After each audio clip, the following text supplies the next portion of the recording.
Have you ever asked yourself, why do we love toxic relationships in our fiction? I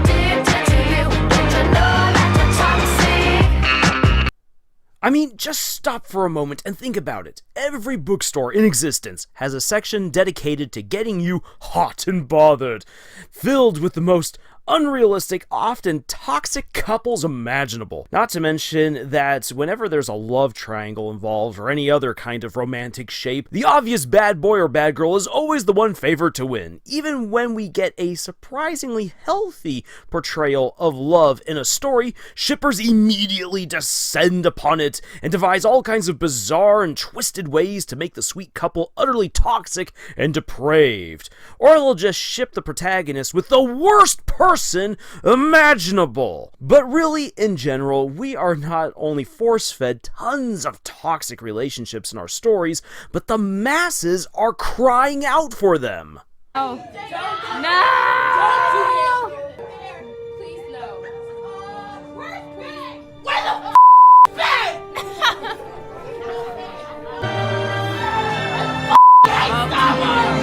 Look, I'm not here clutching my pearls and gasping, "No, not in my house. I'll have none of this filth, floor and filth in my good Christian home. No, sir." Also, I like reading a toxic relationship every now and then. Heck, that's actually what got me into Please Don't Tease Me, Miss Nagatoro, and Vermilion Gold.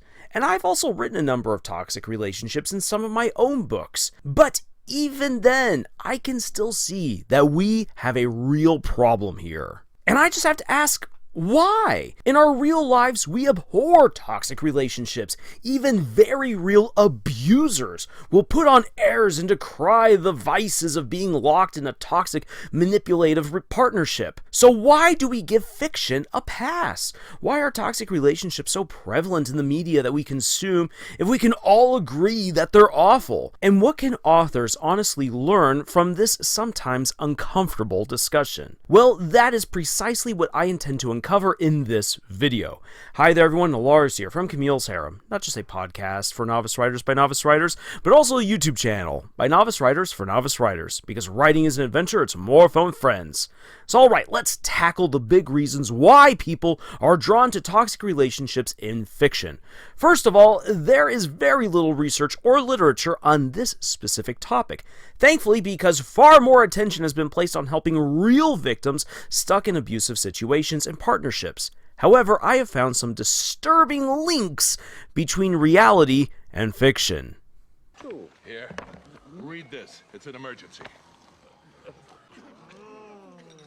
Their undulating bodies writhing in a sensual rhythm as he thrust his purple-headed warrior into her quivering mound of love pudding. So, after doing a lot of uncomfortable research and having some awkward conversations, here are the top reasons why people like toxic relationships in their fiction, and as a fair warning, a lot of these are also reasons why people get themselves, in the real world, locked into these kinds of scenarios. Number 1, it's exciting!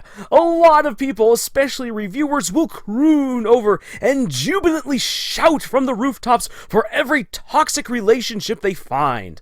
The negative elements in the relationship and in each character makes the situation unpredictable, tense, explorative, and in a word, fun.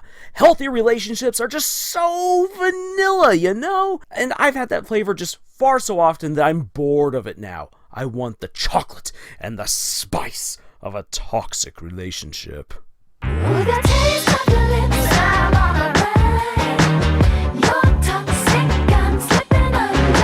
Reason number 2. Sure, it's bad, but when it's good, it's good. Toxic relationships are torturous and absolutely no fun for the person on the receiving end. But when things are just going well, by contrast to all of the abuse, they suddenly feel so wonderful. It makes all the abuse worth it. And when you combine that with the so-called excitement of being in a horrible partnership, it literally releases endorphins in our brains that create a chemical addiction. You can actually be addicted to romantic toxicity, and that might explain a lot about social media. And I was tired. Yeah, or answer one of my 47 texts. Did you know I sent 47 texts? I did, and I thought that was incredibly normal behavior. Why does your status say single on your Facebook page? Holy sh! Reason number 3 is this: I can fix them. Oh boy, this one is bad. Many readers and viewers get invested in toxic relationships because they want to see the bad boy or bad girl made better and get into a solid, healthy relationship. However, there is an even darker version of this reason. It's when people think they'll change only for me. You normally come across this in stories with bland protagonists, where the audience is supposed to project themselves onto the main character. You, the reader, you, the viewer, get to live out your own special power fantasy where something special about a nobody like you can win the heart of the bad boy or bad girl, and they become your perfect partner. But there is nothing healthy about this at all, or even romantic, because it is still someone wielding power over someone else. Power fantasies apparently come in all kinds of flavors. I baked you a pie. Oh boy, what flavor? Flavor. Reason number 4. It's what I deserve. This is a particularly sad one. When someone has only seen or experienced bad relationships, the prospect of a healthy relationship with a happy ending sounds unreasonable, unrealistic, and aggravatingly presumptuous. As a result, they are more drawn to stories with toxic relationships, and they also tend to promote them, not just in fiction, but in their own real life. And I'm so sorry, really, I genuinely am, for anyone who feels this way. And it broke my heart as a teacher when I saw so many of my students tell me or tell their friends that they deserved to be in an awful relationship because that was the best that they could ever hope for, and that was the best that anyone could hope for. And that's wrong. All of you deserve a chance to be happy. No one deserves abuse. When will you realize, baby, you're worth it? And finally, we get to the 5th and probably the biggest reason why people love toxic relationships in their fiction is it's just fiction. I can put it down whenever I want. I have heard this excuse loads of times. Because these stories are fictional, we can then close the book or switch the channel or shut it all off whenever we want, and we feel that we are in complete control. That this fictional toxic relationship just has no hold over us. It's just silly. It's just something I like every now and then. And a subset of this mindset is how some people just want to watch a train crash in slow motion, and they can then walk away and wash their hands of the whole dang thing, because that's not them. That's someone else in an awful toxic relationship. I have no personal connection to these characters, and I can just enjoy watching the world burn. Some men just want to watch the world burn. Well, that's where you're wrong. When any of us reads or writes a toxic relationship, we take part in it. And that's why these stories can be so harmful to impressionable people. And no, it's not just for the youth either, but these kinds of stories affect grown-ups as well. If you actively exhibit traits and tendencies that draw you as a person into real-life abusive relationships, then I would advocate that you stay away, far away from these kinds of stories that put these kinds of partnerships and scenarios on a pedestal and glorify them as the ideal romance and fun. I definitely would not recommend these kinds of stories that center on toxic relationships for teens or impressionable young adults at all. Now, I said at the beginning that I'm not clutching my pearls and complaining here, nor am I an internet Puritan. No, there is a market for these kinds of stories, and if you are a mature individual in a good, stable place to read and enjoy them, then go ahead. But for writers, all of you writers out there, we need to take this subject seriously. For instance, if you are like me and writing for a predominantly teenage and young adult audience, you'll want to be mindful of how you use toxic relationships. You can use them to make it clear to your readers what constitutes, for instance, as a bad relationship. A lot of people have misunderstandings of what it really means to be toxic in any sort of relationship, whether that be platonic or romantic. So you can use these kinds of relationships to make a very meaningful contrast between toxic and healthy, using your characters and stories as poignant examples. And you can even tackle the Everest that is trying to redeem a nasty relationship, and actually some of those stories work out really well. Looking at you, Beauty and the Beast. But in any case, I'll still advise caution. Like I've said earlier, I've written my fair share of toxic relationships. You'll find a variety of them in The Legend of the Ten Lords, and bad friendships, for instance, in The Monarch Mercenaries. But I make a point within the story to highlight what makes them bad, and I make no excuses for it. I personally find real value in going that route because I just saw so many teens while I was a teacher in bad relationships, objectively bad relationships, and many of those poor kids consumed literature that glorified the same bad relationships that they themselves were stuck in. And I've wanted to raise awareness to try and encourage people to stay away from those situations. But again, unlike in real life, there is a place for toxic relationships in fiction, but only if we use them wisely.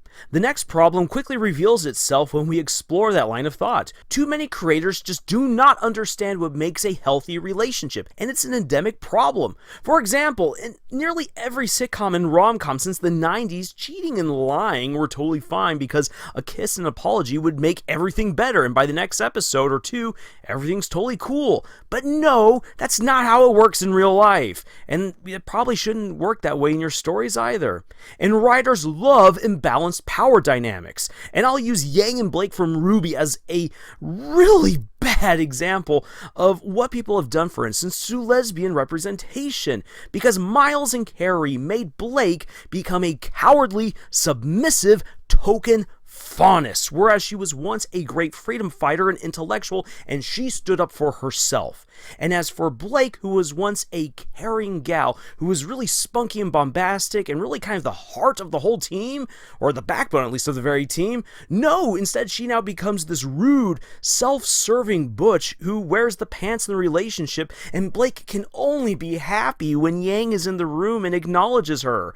That was just awful. I hated that transition in their characters. And here's another thing as well. Sex, the devil's tango, steaming your rice, is not the end-all be-all of a romance. Good romance goes far beyond that. If you're writing a more mature story that has the mattress mumbo in it, if you need to show that a relationship is positive and lives beyond the bedroom, actually show that people can still love each other, flirt with each other, and do good things for each other, and that it doesn't just simply culminate in the bed. And really, there are a ton of different examples that we can dive into, which is why for the month of February, I will be dedicating specific videos to analyzing a variety of toxic relationships and what the creators did with them that I think that we can draw excellent advice and value from. So make sure that you've subscribed and have clicked the notification bell, because those videos are coming and they're going to be wild. To wrap things up, toxic relationships are addictive and impressionable. They do have a place in fiction, but we tend to far too often set them up as the norm and even glorify them in our stories. And this has a very real, very negative effect on actual people and their very real relationships. Let's be wise with how we depict any sort of relationship in our stories, especially romance, and perhaps we authors can start making a positive difference out there in the world. And that's something that I would like to see more of. So again, I'm going to be doing a series of videos diving into notable toxic relationships within fiction. You really do not want to miss out on these. And let's also have a conversation in the comments below. This is a heavy topic and one that a lot of people have opinions about. Sound off, please, with your thoughts, your impressions, and various examples. And if you know someone who needs help in a bad relationship because of the research that I did for this video, I have various kinds of resources that I've linked down below in the description. Please check them out. You don't need to necessarily go out and be a white knight. That might actually push some people away, but you can give people advice, you can give them resources, and you can be a good friend or a good family member to those kinds of people. That's another way in which we can inject way more positivity into the world and help save people from very real toxic relationships. But anyway, in the meantime, thank you so much for coming here, for helping me to advocate for healthy romances, because it is something that the world most definitely needs. And until the next video, y'all, tschüss.